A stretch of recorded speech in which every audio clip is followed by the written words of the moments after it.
You asked, and I'm delivering. Hello, everyone. This is Dwight Woods, the Jeet Kune Rebel, and welcome to the I Love Jeet Kune broadcast number 243.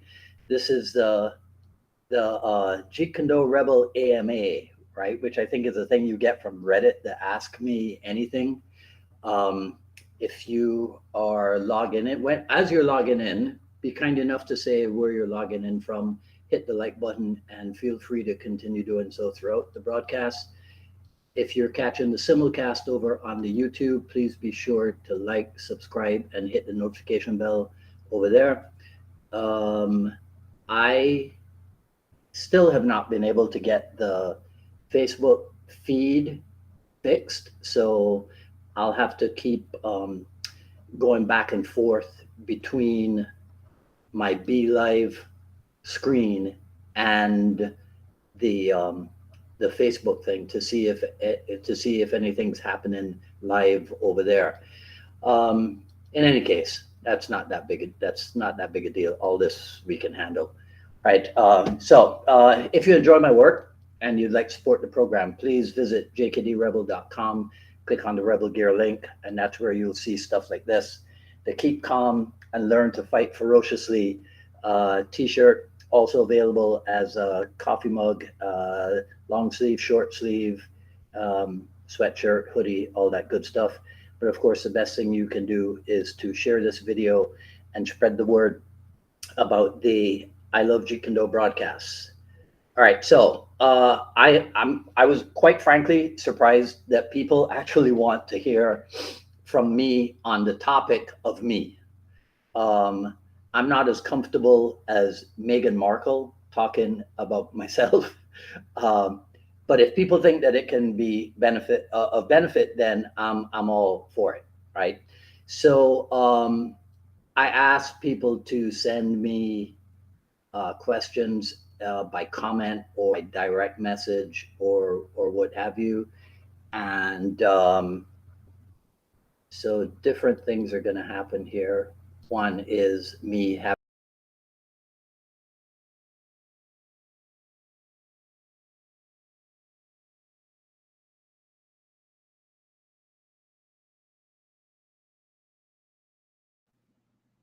that you guys can still okay. All right, so that's we're back, and I know we're definitely broadcasting on both Facebook and the YouTube, but again, for some reason I can't see the Facebook feed when I look at it. So anyhow, so just give me a few seconds. All right, so here we go. So Clara Melton asked me to talk about my early life.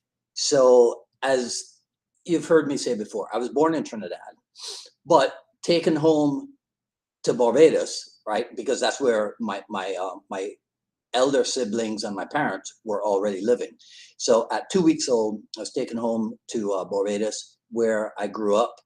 And so, being what we called back then a Trini beige, I've always been comfortable not fitting in, right, in certain aspects. So, and growing up as a Trini beige, that sometimes provided opportunity to deal with people who saw me as different.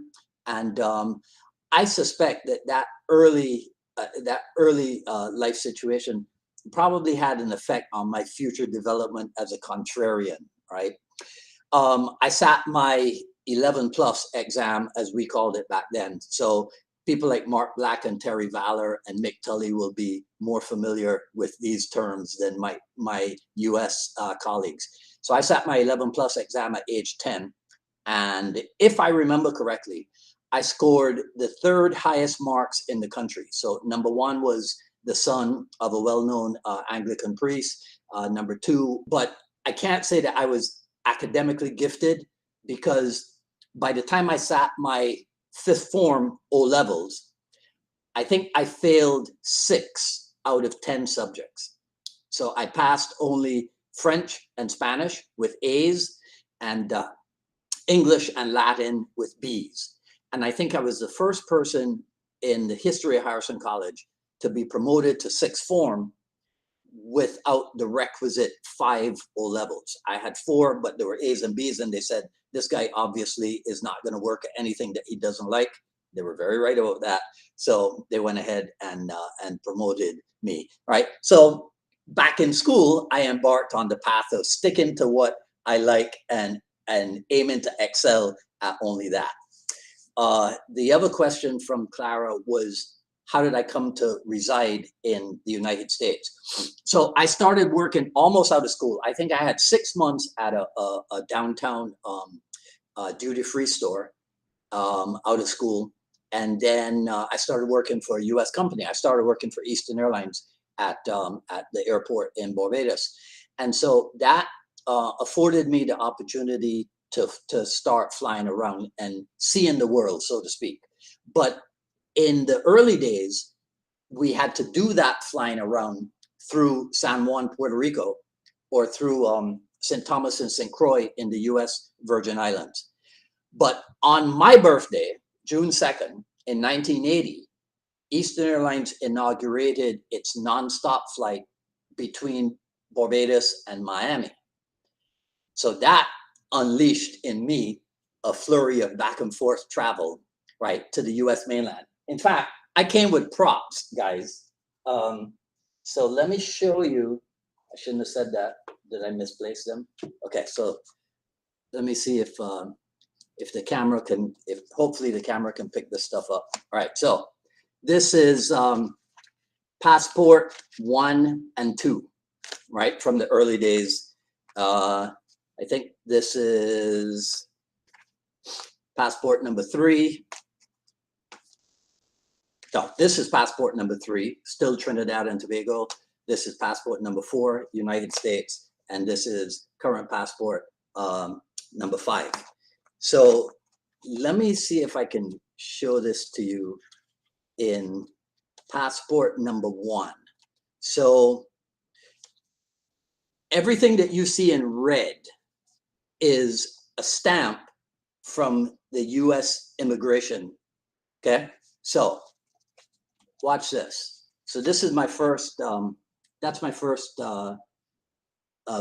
visa, or visa as some people call it, into the United States.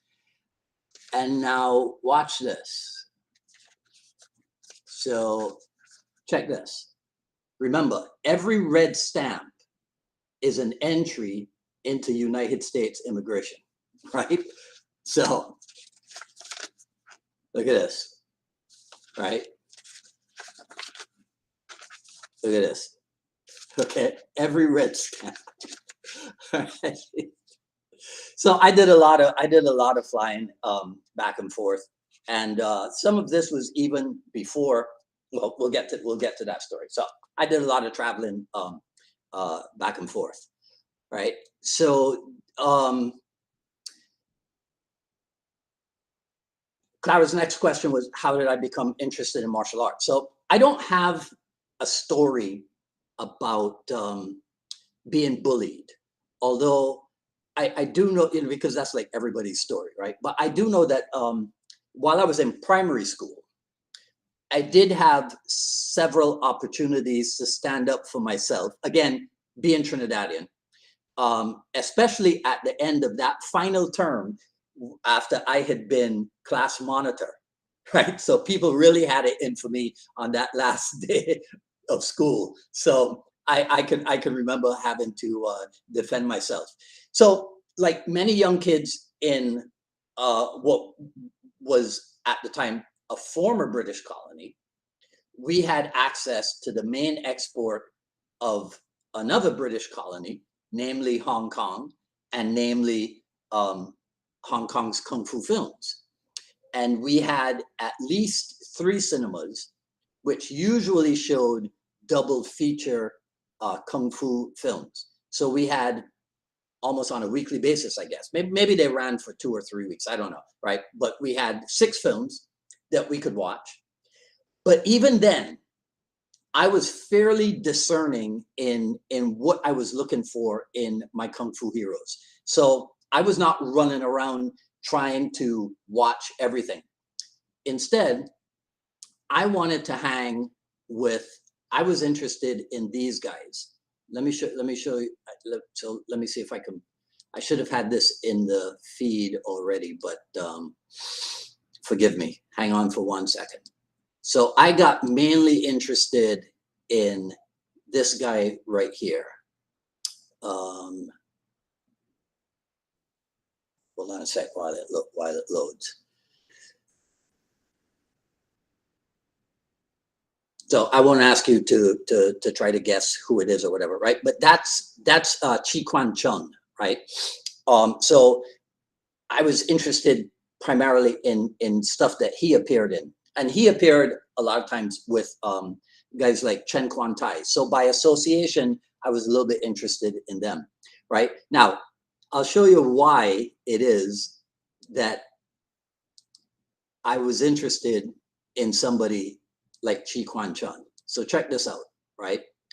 I don't know if maybe I can do a side-by-side comparison. Okay, so all right, so let me take I'll take this one out. So that's how I grew up, right? So you can see why a slim, fit guy like Chi Kwan Chung, that's what I gravitated towards, because that used to be me when I was little, right? So I was discerning in what it is that I was looking for in my Kung Fu heroes.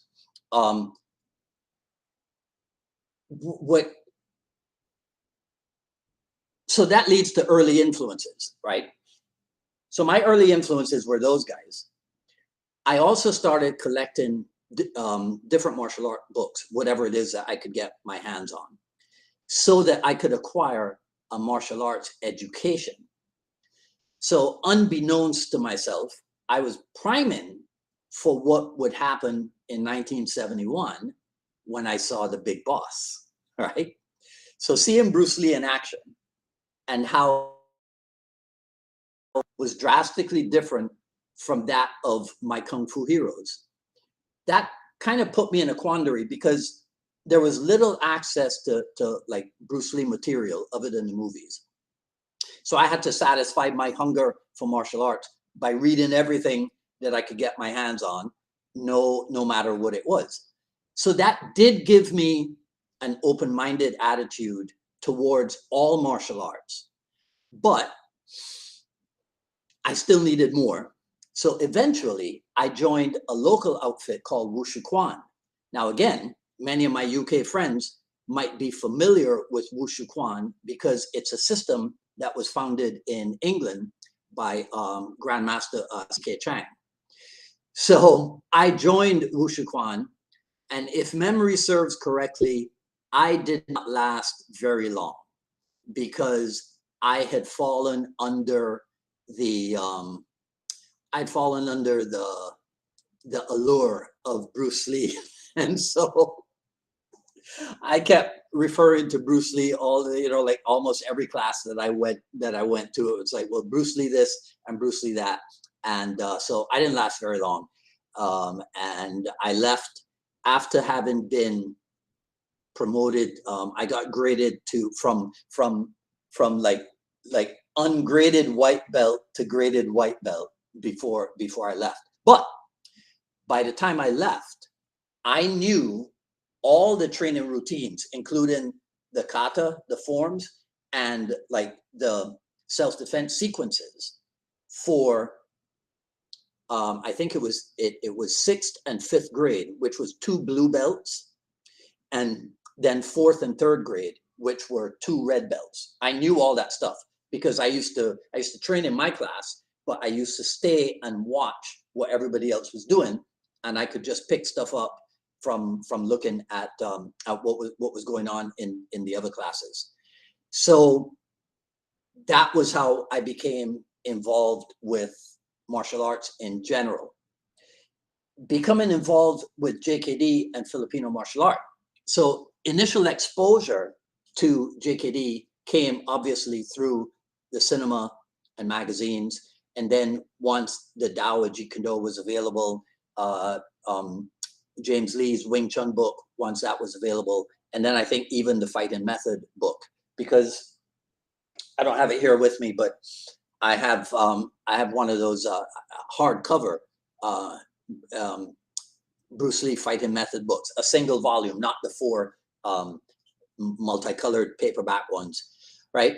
So that happened. And then in 1976, I've shown this so many times before. So this is Fighting Arts, March of 1976. So this was where I got this because the cover article was Beyond Bruce Lee, right? The subtitle, I think, was let me see if I can find it.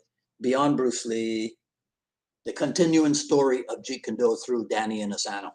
So it was in here was the first time that I saw this, right? So this is Filipino stick fighting, and it says here in parentheses, part of the JKD curriculum. So that's March of 1976.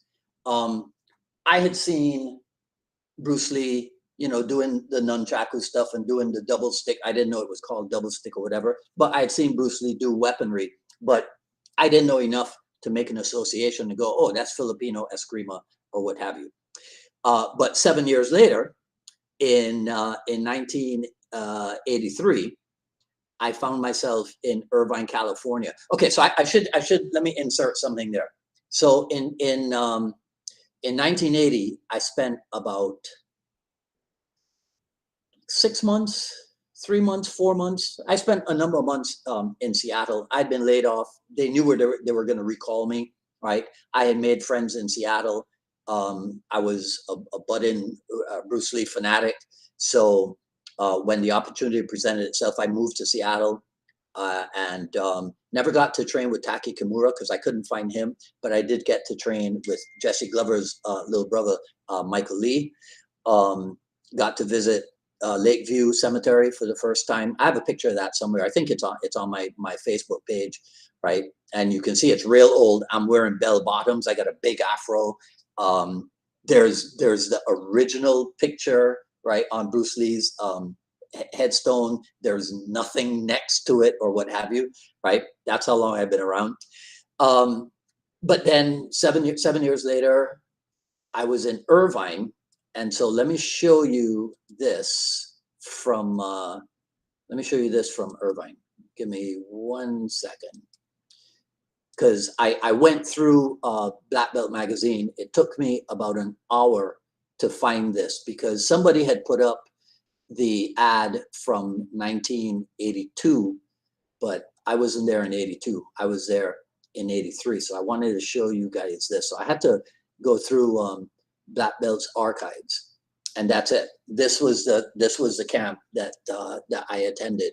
So if you look at it, so I chose Dan Asano. Why? Because he was Bruce Lee's premier disciple. So I figured anything that I want to, that anything that he's doing is fine with me. I get to hang out with Bruce Lee's premier disciple. And I chose Francis Fong. Why? Because I knew that Bruce Lee had studied Wing Chun.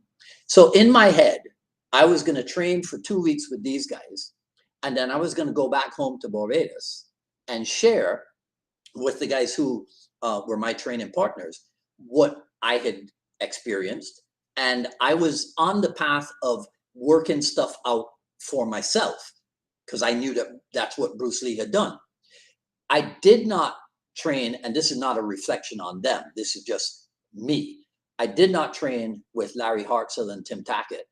I was familiar with their names, but I knew that Dan Asano was, as the cool kids say, the man.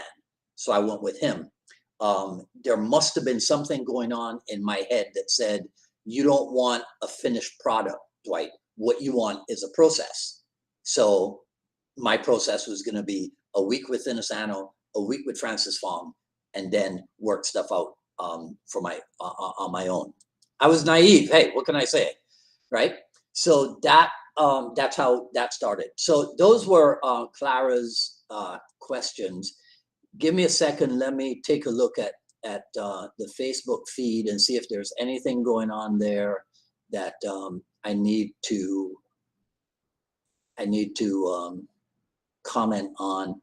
This is tough. It's so much easier. I literally 5 minutes before we went live, I was trying to get Be Live to pay attention to this problem that I've been having, and they couldn't help me with anything. So I'm taking a look now to see if there's anything here that I need to refer to.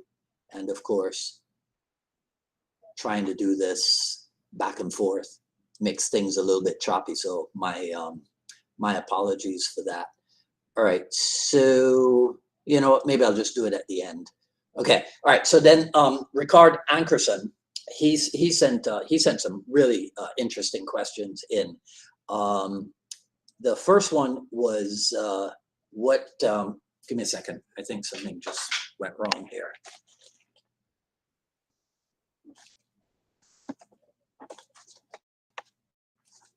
Yep. I still can't wait until I have my own Ginny Vernon, right? So Ricard asked me, what was your biggest challenge? What was the biggest challenge in your life, and how did you overcome it? So unfortunately or fortunately, I've never developed the habit or the ability to view things as challenges. So to me, life happens and I deal with it. So I guess it was a challenge when Eastern Airlines ultimately went bankrupt and ceased operations. But I had already upgraded the schedule at my martial arts warehouse to almost full time, because so they sent us home in 89, and I had opened up the warehouse in 88. So when they sent us home in 89, I just kind of increased the class schedule over there. When they called us back, they sent us home like in January of 89, I think it was.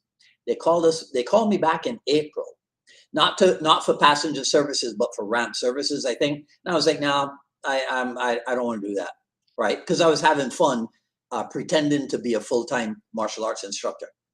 But by the time September rolled around and they called me back, I kind of financially I needed to get back there. But they called us back part-time, so it was departures, it was passenger services where I had worked, but it was part-time. So I was able to do Eastern part-time and Unified Martial Art part-time.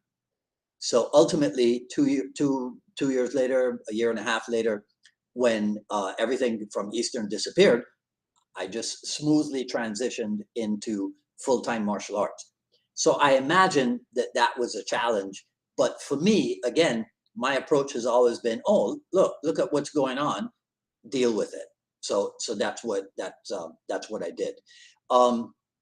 When I look at my life, right, no matter what has happened, right, I have never been without food. I have never been without shelter. I have never been without clothing. I have never been without transportation. So I would say that I have had it pretty good. No, I'm not the richest person in the world, but I'm not dead yet. So there's still time to work on that, right? Right.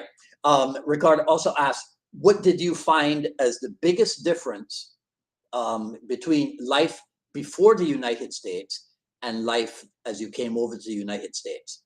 So there's two things, or maybe it's one thing. What I realize is that people in the States automatically or immediately assume that the person in front of them was full of crap. Whereas growing up in the islands, we took you at your word until or unless you prove differently. So I'll tell you a story about that. So it's a Saturday evening. I'm coming home from Wushu Quan practice. And so it's starting to get dark. And I run into this guy. I didn't know him previously. I run into this guy. I recognized him because there had been an article about him in the local newspaper. And it was a profile, right, of this guy. So when he motioned to me, when he called me over, I wasn't particularly concerned. But then the guy propositions me sexually.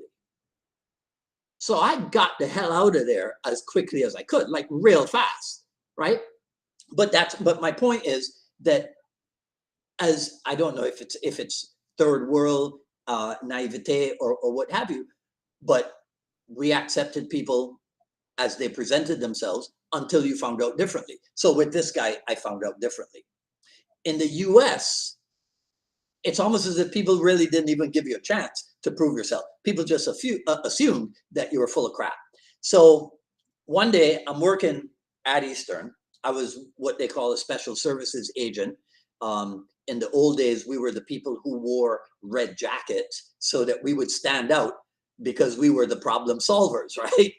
So I was approached by a shift manager and a chief agent, and they questioned me as to why I never walked around the concourse keeping an eye on things. So I had come to realize that there were people who were masters of looking busy, but who were not particularly effective at their jobs, but they always looked like they were doing something. And these guys were kind of cut from that cloth. So I showed them how from one position on the concourse with one computer, I was able to keep a virtual eye on every flight on the concourse that operated during my shift. And I could keep an eye on what was possibly problematic, because when I first came on duty, that was the first thing I did. I would pull up the list of flights that operated during my shift. I would take a look at the booking level. I would take a look at the oversale level. I would take a look at what the inbound flight was, so that if I knew that the inbound flight was coming in late, then I could calculate how much turnaround time we had, and I could know whether or not the outbound flight was also going to be delayed. All that stuff I set up the minute that my shift started. So I had my whole list. I had stuff asterisk in red and what have you. I had the gate that it was operating out of. I had the extension, the telephone extension for that gate. I had that gate number, all that stuff I had down. So I could stay in one spot, and from my computer, I could look at what was going on with that flight. And if I saw that they were running into trouble, boom, I'd make my way over to that particular gate and start doing the special services thing, right? So I had to explain that to them. And I was able to do that because when I worked in Barbados, which is what we call like a sea station, I worked in one shift. You could work in like 5 different capacities. You could work in reservations. You could work in baggage claim. You could work in ticketing. You could work in weight and balance. You could work at one point in cargo services, right? So I had style hopping experience. I had cross training experience, which was of value when I moved to an A station like Miami International, where you pretty much specialized. But I was able to draw on knowledge and experiences from different areas that could help me in that one capacity. You see how kind of JKD that is? Anyhow, right? So the salient point about that is that with proper preparation, see, I was able, if necessary or when necessary, to intercept the problem that could come up, right? With a particular flight. So I was ready for it in advance, right? What was the other thing? Let me see here. Ricard also asked, this is a tough one. If I would give advice to a younger me, right? Like me in my early 20s, what advice would I give and why? So who was I listening to in my early 20s? In my early 20s, I think I was I was listening to music, right? I wasn't. I was a self-taught drummer. Um, I was pretty much into music more than anything else. No, that's not true. I was into music second. I was into martial arts first, right? So it was music, martial arts, and then the mamas, right? um, girls were like a third, not a distant third, but they were like a third. So if I had to do that, I'd go back and I'd tell this guy, personal development is a lifelong pursuit, right? Why? Because you can never stop growing. I tell him to learn as early as possible what it is that you want. Why? Because knowing what you want can lead to a life of contentment.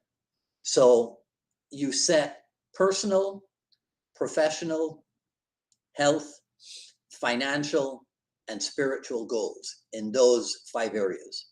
But you also keep in mind, like Bruce Lee said, prophetically said, right? A goal is not always meant to be achieved, but it's definitely something that you should aim at, right? So I would advise him on that. I would advise him to read a lot and think a lot. Why? Because, again, to paraphrase Bruce Lee, all knowledge ultimately is self-knowledge. One of the best ways to acquire self-knowledge is by reading and thinking.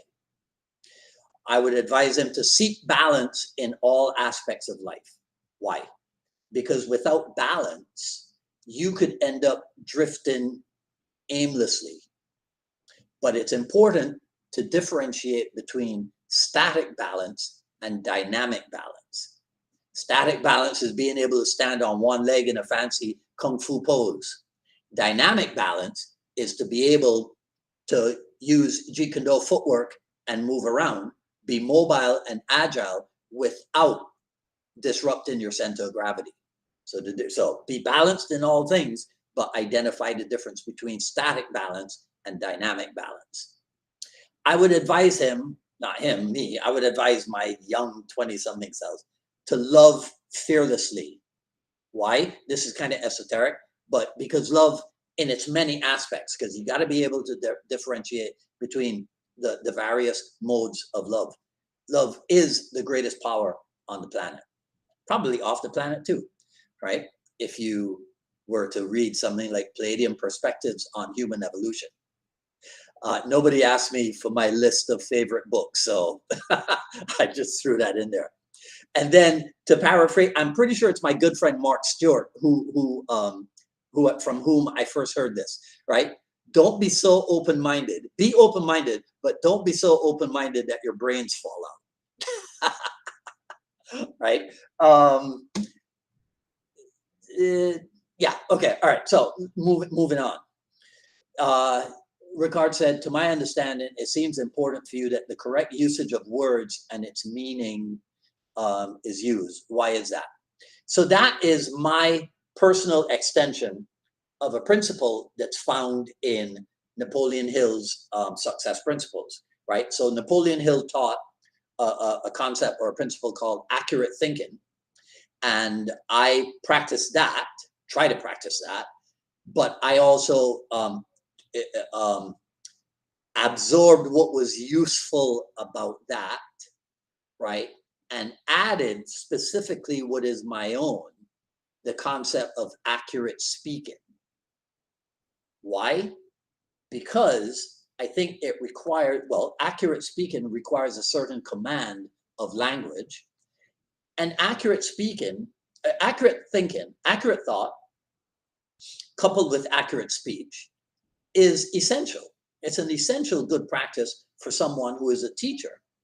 And especially if you are a teacher of a complex subject such as Jeet Kune. Yeah, you should learn how to speak accurately. Okay. In what way have you applied the philosophies of martial arts and especially Jeet Kune in your everyday life? So, if you notice what I have been doing, I have been demonstrating that. Okay. Learn to differentiate between static balance and dynamic balance in all aspects of your life. Accurate speaking is important.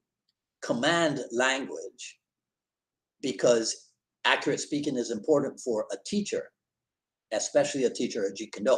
So it's kind of difficult for me to say exactly how, because it kind of depends, right? But I'll tell you this one thing.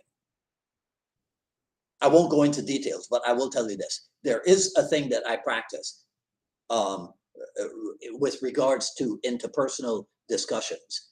And it's a JKD thing for me, what I call the 5 methods of counter offense. But I don't really talk about it publicly, but I apply it very, very often in interpersonal discussion. Okay. And then I think his last one was, what advice would you give that life has taught you, right? And that you hope you can leave behind. So I already talked about that a little bit, right? Leave behind for future generations. Again, sort of difficult to answer because it depends on the context, but I'll give you one. It is my take on, you know, the popular thing where you say, where you ask somebody, or you imagine if you could come back, if you could start your life over again, but with the benefit of the knowledge that you have acquired in this current lifetime. So I have a take on that. So I tell people, you get to come back, but you don't get to come back with all that you've learned. However, you can use your current knowledge right now, all the knowledge that you have accrued right now. You can use that to set yourself up for when you come back. But there's a condition. You can set yourself up with one skill and with one quality, one human characteristic, let's call it. So one skill and one human characteristic, right? So why do I do this? Because setting it up that way forces people to really think about what's important to them. And it forces them to whittle down to, you really got to think about it. You get one skill and one quality that can make your life more successful. So I'm going to throw that out there to you guys if you want to play that game with me. And I think that the comment stuff has gone completely awry because I can't see anything at all coming in from you guys. So I'm going to have to do all of this in post, as they say in the cinematic world, right? But I really wish that this stuff was working so I could interact with you live. Anyhow, it's better than nothing. Yeah. So that's my question for you. You get to come back. You can use your current knowledge to choose one skill and one quality, one human characteristic that you can come back with. What would you choose? All right. So if you guys want to play that game, answer, and in post, I'll tell you what my two are, and maybe we can turn that into its own discussion. Right. Okay. So that was from Ricard Ankerson, and now Paul D'Annunzio. So Paul's essential question was, what are the best ways to market JKD and how to do it on a budget? So there are people much more qualified, much better qualified than am I to answer this question. So I encourage you to look them out. If anybody, my personal recommendation is Michael Massey over at Martial Arts Business Daily. I did interview him a few months ago on the Jeet Kune Dialogues. Mike is the author. I'm pretty sure the name has changed by now, but back when I first started following him, it was called Starting a Martial Arts School. I'm pretty sure that was the name of the book. But he's online at Martial Arts Business Daily. He's got a bunch of Amazon Kindle books. He's got the original Starting a Martial Arts School. But Martial Arts Business Daily is his website and his Facebook stuff, Michael Massey. So I would recommend checking him out. However, like I said, I would say he's more qualified than I am. But for myself, you gotta try to get as good at the business of martial arts, or you as good as you are at the physical aspects of martial arts, right? Now, is that possible? Who knows? It may or may not be, right? You'll hear people say all the time that the martial art business people start to focus on the business more than they focus on the martial art, right? And that's probably true to a certain degree. I think you can try to be equal in the two. So I'll show you some of the stuff that has helped me. I could only find one of his books. So this is Dan Kennedy's Ultimate Sales Letter. This is the companion of a thing called the Ultimate Marketing Plan. But I couldn't find my hard copy of that. But that's something that you should definitely look into. Dan Kennedy's material. This book by Brendan Burchard was really valuable for me, The Millionaire Messenger. This is another book that will really, really get you to thinking about what you want to say as a martial artist. Actually, it'll get you to thinking about what it is you want to say as a human being, right? Then there is, well, for me, it's a trilogy because I'm missing one of them. So then there's the Secrets trilogy. So this is Jim Edwards' Copywriting Secrets. Again, this is part of the art of communication, learning how to write and how to speak effectively. Then there's Expert Secrets. So Expert Secrets is a little bit somewhat similar because it's about messaging, right? It's about presenting yourself as an expert. So it's somewhat similar to Millionaire Messenger, right? But it's not the exact, it's not identical. So it's worth checking both of them. And then Traffic Secrets. Now, Traffic Secrets, Paul, I think would be particularly good for you because you mentioned that you have a presence on social media. So Traffic Secrets is all about how to use your social media to best effect. You had mentioned that you had a website. So I didn't remember that it was that you were Jeet Kune Charleston. And actually, I looked up Paul Nunzio instead of Paul Denunzio. So that made a difference as well. But when I did find your website, your URL, I don't know if you have more than one, but your URL is jkdchs.com. Now, I recognize CHS because of my time in the airline industry, but I don't know how many other people. So my suggestion, and that's all it is, might be to look in to see if jkdcharleston.com or even jeetkundocharleston.com are also available, and own those as well so that you can direct traffic to that stuff in addition to, because to me, JKD, CHS, I understand it, you understand it. Maybe you could improve on that, right? So that's something for you to consider. And so learn that. Then the other thing I saw was this. On the website, when people get to your website, there should be just one thing for them to do. Instead of being able to jump around and look at a bunch of different parts of your website.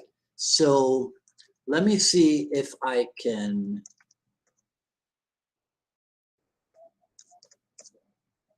In all honesty, I was hoping that this thing would have been ready by the time we went live, but I wasn't able to do that. But if I can share my screen, I don't usually share my screen on this platform, but give me a second. Let me try to pull something up, and if I can share my screen, I'll show it to you. So when people come to your website, to the front page of your website, let's call it. It should be a landing page. And there you ask them to take essentially one action, which is to get in touch, whether it's to opt in, right? Or if it's to make an appointment or something, right? They shouldn't be able to jump around to the other important parts of your website, but that should be after they have opted in some shape or form, rather than being able to get distracted by programs and whatever. So on the landing page, you give them as much information as they need to become interested in what it is that you have to offer. So let's see. I'm gonna show, if it comes up, I'm gonna show you guys what this looks like. But you gotta give me a chance to, give me 1 second. And I don't even know if, nope, that's not it. Hang on 1 second. I hate when these long pauses occur. But hold on a sec.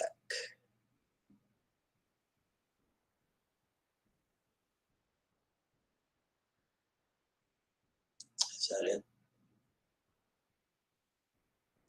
Might be time for me to get myself a new computer. All right, so let's see if I can share my screen with you. There we go. Okay, now I'm not going to be able to see what it is that you guys are seeing, right? But this is the website that that I'm working on, right?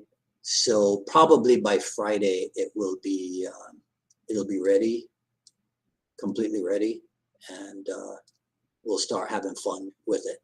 But this is what it looks like right now. Okay, so at some point, right? Okay, so that's a little inside baseball on what's going on in the world of the Jeet Kune Rebel. Okay, all right, so let's finish this up as quickly as we can.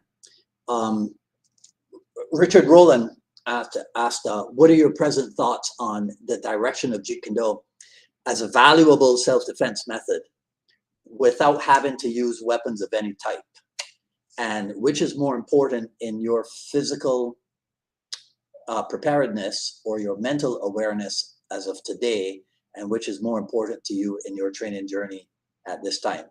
Right? Okay, so I'm gonna, right off the bat, Richard, Jeet Kune as a valuable self-defense method should include weapons, simply because in the reality of the situation, there's a high probability then that an attacker may have some kind of weapon, or even some sort of weapon, even if not a firearm. And if they didn't have a firearm, if they didn't have a weapon, but you yourself had, like, I'm a big fan of impact weapons, right? Because I practice Filipino Kali, right? So I'm a big fan of impact weapons.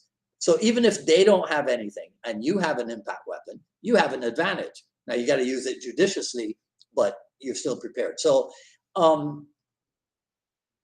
my present thoughts on the direction of Jeet Kune. But now, if you force me to answer that without considering weaponry, of course we have to continue to train the empty hand aspects of Jeet Kune as a self-defense method. That's definitely a direction that we should continue going in.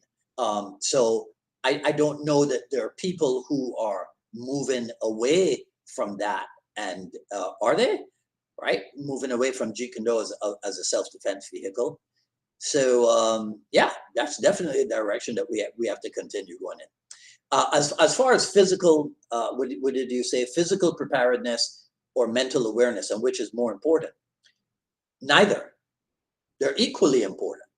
Physical and mental always go hand in hand for me. Why? Because the body does not drive itself. The mind drives the body. So if I don't have a proper mind into which to put into my body, I'm not going to function at the optimal level that I'm aiming for. So physical and mental, neither is more important. They're equally important. They go hand in hand. Right? Mark Stewart, my good buddy, said, what are your views on creativity in learning and teaching JKD? Is it stressed enough? So, well, is it stressed enough? I don't know. Maybe, maybe not. Because I'm sure that there are individual instructors out there who stress creativity, who use it for themselves and stress it to their students as well. But I also know that there are a great many other instructors who just follow exactly what is given to them, and they turn that into their own material. In fact, Simon Alpin posted about that a few hours ago, and I chimed in about that because he was talking about the situation at the old Kali Academy, the situation at Inosano's backyard and the early days of the Kali Academy, and then how things changed into sets and series and what have you. So I was giving him my take on that, because yes, a lot of people got their, just like I did, their introduction to Jeet Kune Do was seminar format. But you got to be careful. Seminar format is just that. It is seminar format. It's not supposed to be much more than seminar format. You have to have that understanding. Having that understanding is where creativity can come in, because you're on the receiving end in seminar format. You're on the receiving end of someone else's creativity. Hopefully, and I know that my teacher, Dan Inosano, does do this, does inspire to be creative in your own right. So you're on the receiving end in seminar format of his creativity. You're supposed to use that as an example. You're not supposed to, as my other Jeet Kune Do friend Randy Ciordia says, you're not supposed to, what did Randy say? It's not blindly copy, but it's, oh man, sorry, Randy, I'm messing up your expression, but it is that it amounts to just copying exactly what it is that your instructor gives you. And you want to be careful with that. All right, we're almost done, folks. Alex Huisman says, what do you think is the biggest problem in JKD today, and how do we fix it? So I can't speak for anyone but myself. So I am not particularly concerned with what might be going on out there in the wide world of the wild wide world of Jeet Kune Do, because all I can do is my part, which is to put out ideas that I think can be of value to people. I don't know if it's the biggest challenge, but I know it's a big challenge for JKD people. It is to absolutely let people alone to do their thing. Let them do their own thing. Now, if you find that that thing is blatantly not a true Jeet Kune Do approach, or Jeet Kune Do principle, or a Jeet Kune Do concept, or a Jeet Kune Do guideline, or even a Jeet Kune Do technique, then I think it's okay to politely, and I emphasize that, it's okay to politely engage with someone on that issue. We have a serious lack of politeness on Facebook. I don't know if it's like that. I imagine it's like that on Twitter too, but whatever, right? So yeah, let people do their thing. Everybody, again, my standpoint, growing up in Barbados, my standpoint is that everybody's trying to do the best that they can with what they have. But if I see you doing something and I'm like, oh, I wonder where you got that idea from, I'll politely engage with you. You might not like it. You might not like it, but I'm certainly not gonna be one to approach you with the, well, you're just a raging fool and you don't know what the hell you're talking about. Nah, that's to me, that's not the way to go.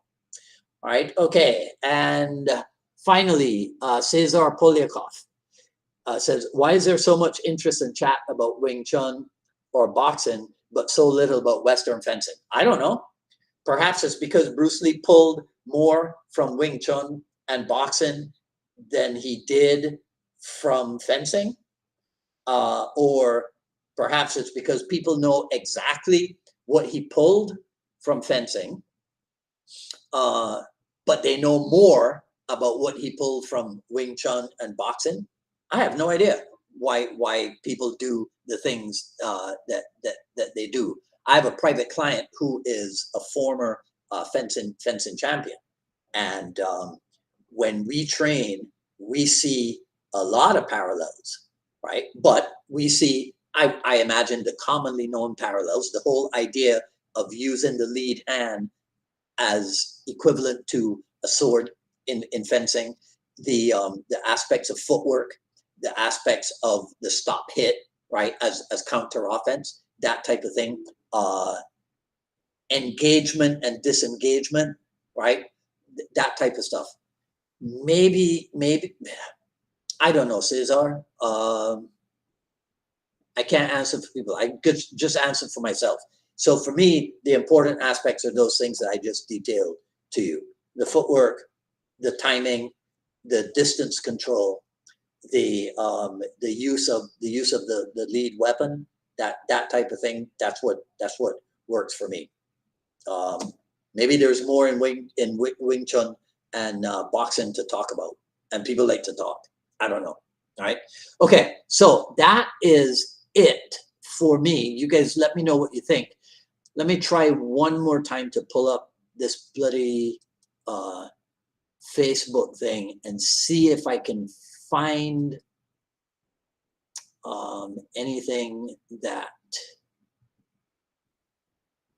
needs replying to. You know what? It won't work. So I'll just do it. I'll just do it in post, guys, and see if there's anything. Right? Ricard said, love the episode. Nice. Right? Yeah. I'll just go through it. I'll just go through it once we hang up and go from there. All right. So that's all I got to say for this video. You noticed that already. Today is a yellow day, right? This is an old standard. Now, I do have to point this out. If you want to know more about what goes on in this crazy head of mine, this is a good resource right here. Go type in paypal.me/unifiedma Miami, and through email, I can send you the raw but edited version of the Jeet Kune Do journey, where the stuff that we talked about here, in this volume 1, I go into some aspects of it in a little bit more detail, other aspects in greater detail. There's a lot of stuff in there, Paul D'Annunzio, about my business experiences and running a school. You know, we had 250 students at a maximum. We could have grown to more, but I would have had to compromise certain Jeet Kune Do principles, and I wasn't willing to do that. And other things. And this is just volume 1. So at some point I'll be put in another volume of it. But this would be a good resource for any of you who were interested in this talk today. This is an expansion of that talk. So go to paypal.me/unifiedma Miami, and you can avail yourself of that right there. Right? And that's it. So coming up on Friday, Jeet Kune Do Dialogues episode with Ion Cochran of United Kingdom.